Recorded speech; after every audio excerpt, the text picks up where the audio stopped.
امام سیوطی رحم الله به فرمایل وی د بچو 15 صفات دي، د ماشومانو 15 صفات دي، کو دا غټان په ځان کې پیدا کی دا غټان د الله اولیاء دي، دا غټان چې په ځان کې پیدا کی دا د الله بیا څه دي اولیاء دي، کو د ماشومانو دا 15 صفات دا غټ خلک په ځان کې راولي.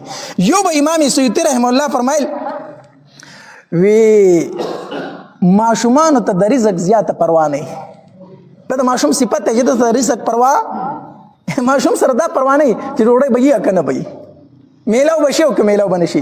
امام سیوطی رحم الله فرمایل وی کو دا صفت دا غټان په ځان کې پیدا کی کنه دا د اولیاء الله صفت ده چې یو ټیم ډوډۍ خور کنه دی شکر الحمدلله، بل ټیم زما رب شته راکی بیراله. نو د ماشومان یو صفت دار چې د سره د رزق زیات پروا نه.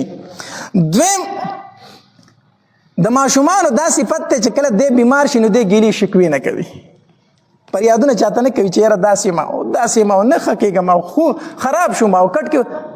نو ماشومان د خپل بیمارو شکوي او ګیلی چاته نه کوي. نو د اولیاء الله یو صفت دا دی چې د د خپل بیماری ګیلی مخلوق ته نه کوي. د غواړي نو الله ته الله رب غواړي الله دا بیماری م ته راوستې ده، الله شفا به م ته راکوي، الله بیماری م ته راوستې ده، الله صحت به م ته راکوي، الله ماته روغ جوړ صحت د خپل عبادت لپاره را نصیب کړه. دا دعا غواړه.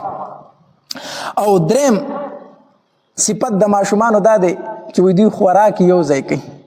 ماشومان په پینډه باندې کینې ډوډۍ یو ځای خوري که نه، نو که دا صفت دا غټان په ځان کې پیدا کړي دا د اولیاء الله صفت دی چې په یو ځای ډوډۍ خوري، ځکه په یو ځای ډوډۍ کې څه شی دی برکت دی.